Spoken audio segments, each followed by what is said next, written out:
자, 드디어 제가 360 카메라에 입문을 하게 됐습니다. 원래 계획대로라면 고프로 맥스를 구매하는 게 맞았겠지만 새로 장만을 하기엔 너무 좀 경제적인 부담도 되고, 그래서 원 아래 360 듀얼 렌즈 독립 모듈만 추가로 구매해서 사용을 하기로 했어요.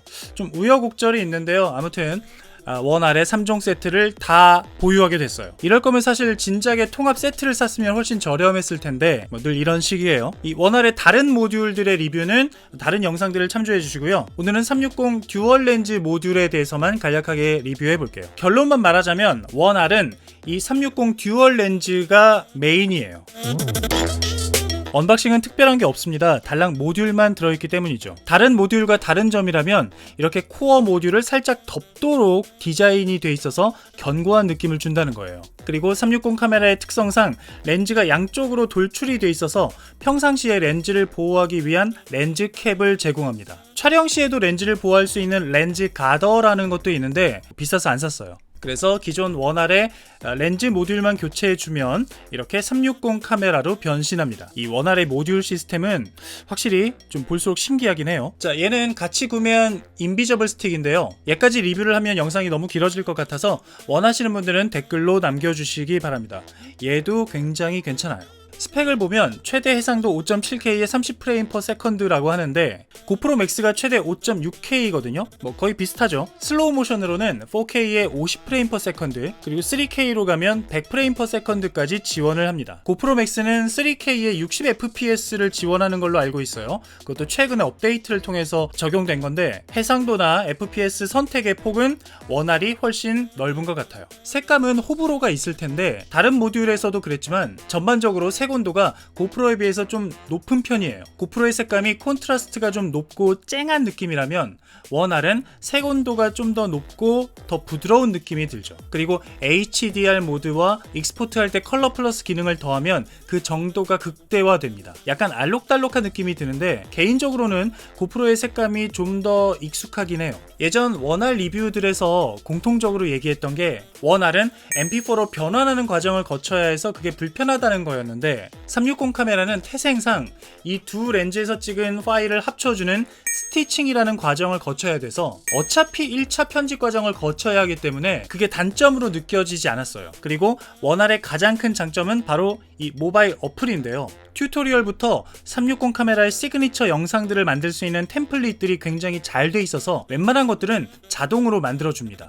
사실 대부분의 기능들이 360 모듈에 맞춰져 있어서 이 4K나 1인치 모듈에서는 느낄 수 없었던 이 어플의 가치를 요즘 들어서 엄청 느끼고 있어요. 그리고 한 가지 또 인상적이었던 건 커뮤니티 기능이 굉장히 잘 돼 있다는 거였어요. 인스타 360 사용자들을 위한 자체 커뮤니티가 있어서 튜토리얼이나 템플릿으로 컨텐츠 제작을 하고 또 사용자들끼리 공유하고 커뮤니티 활동에서 얻어지는 골드라는 게 있는데 이 골드를 실제 제품 구매에도 사용할 수 있게 해놔서 이게 굉장히 인상적이었어요. 그리고 360 카메라 자체의 장점이라면 촬영 앵글에 구애받지 않는다는 거예요. 기존 카메라들은 찍을 때 앵글을 굉장히 신경 써야 되고 결과물에 따라서 다시 찍고 하는 경우가 많은데 이 360 카메라는 360도를 다 찍어주기 때문에 대충 찍어도 후편집을 통해서 결과물을 만들어낼 수 있다는 점, 그리고 하나의 클립으로 다양한 결과물을 또 만들 수 있다는 점, 이런 점들이 굉장히 매력적이었어요.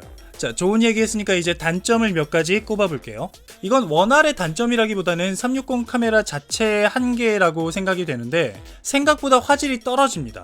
5.7K라고 해서 굉장히 고화질이라는 느낌이 들지만 사실 360도의 해상도를 다 더한 거기 때문에 실제 결과물의 화질은 그렇게 뛰어나진 않아요. 1인치 모듈의 5.3K를 생각하시면 안 됩니다. 그리고 저조도의 경우, 후편집 과정에서 확대를 하는 경우, 슬로우 모션을 거는 경우에는 화질이 더 떨어지겠죠. 그리고 360도를 촬영하기 때문에 당연히 파일 용량도 더 커요. 브이로그라든가 장시간 촬영하는 건 좀 비추고 짧은 액티비티라든가 액션 이런 것들을 찍는데 좀 최적화돼 있어요. 360 카메라의 가장 아쉬운 점은 바로 결과물을 보면서 촬영할 수 없다는 거예요. 얘가 모니터가 있긴 하지만 이 대략의 위치만 확인할 수가 있고요. 촬영하는 순간에는 이런 모습을 상상만 할 수 있지 직접 보면서 찍을 수가 없어요. 마치 그 음식을 샀는데 재료만 들어있는 세트 있잖아요. 그걸 직접 요리를 해야 하는 그런 느낌이에요. 그리고 데스크탑 어플의 기능도 조금 아쉬워요. 초창기보다는 업데이트가 많이 돼서 굉장히 안정적이 되긴 했지만 뭐 클립을 이어 붙인다거나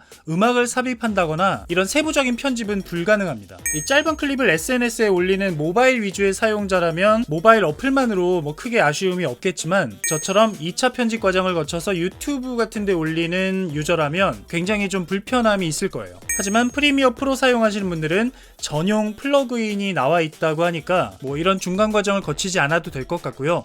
저 같은 이런 파이널 컷 프로 유저들은 좀 불편할 수 있어요. 자, 마지막으로 아쉬운 점은 자체 하이퍼랩스 기능이 없다는 거예요. 고프로에서는 타임 오프라고 하죠. 인스타 360에서는 타임 쉬프트라고 하는데 이 4K랑 1인치 모듈에는 다 있는데 360 모듈에서는 타임 쉬프트 기능이 빠져 있더라고요. 템플릿에 보면 오토 타임 쉬프트라는 기능이 있긴 한데 내가 원하는 식으로 연출을 할 수가 없고 그냥 영상 자체를 빨리 감으면 되긴 하지만 왜 타임 쉬프트가 빠졌는지는 좀 의아합니다.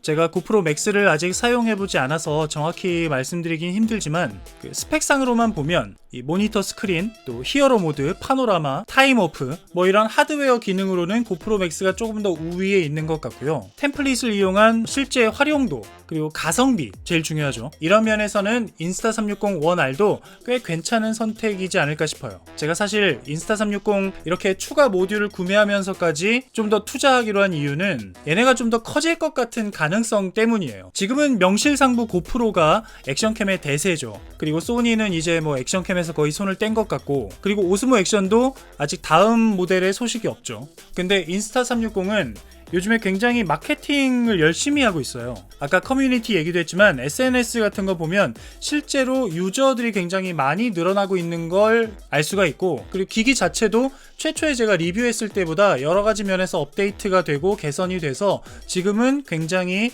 꽤 쓸만해졌다. 무엇보다 360 모듈이 굉장히 쓸만하다. 그런 생각이 들어요. 액션캠 시장에서는 사실 기기의 성능만큼이나 인프라가 굉장히 중요하다고 생각을 하는데 인스타 360이 이 인프라를 확대하는 데 굉장히 노력을 많이 하고 있는 것 같아서 당분간 얘를 좀 더 사용하기로 했어요. 네, 360 카메라는 처음이었는데 만져보니까 뭐 그렇게 어렵지 않았고 무엇보다 찍는 재미가 있고 또 편집하는 재미가 있더라고요. 그래서 예전에 고프로 처음 생겼을 때 막 이래저래 찍어보고 하던 것처럼 요즘에는 이 360 카메라 찍는 재미에 좀 빠져 있습니다. 네, 인스타 360 원 R, 360 듀얼 렌즈 리뷰였는데요. 여러분들은 원 R에 대해서 특히 360 카메라에 대해서 어떻게 생각하시는지 댓글 남겨주시고요. 스마트폰 액션캠 관련된 영상들 팁들 계속 올릴 테니까 영상 놓치지 않으시려면 구독, 좋아요 아끼지 마시기 바랍니다. 네, 영상 봐주셔서 감사하고요. 저는 다음 영상에서 또 뵐게요. 안녕히 계세요.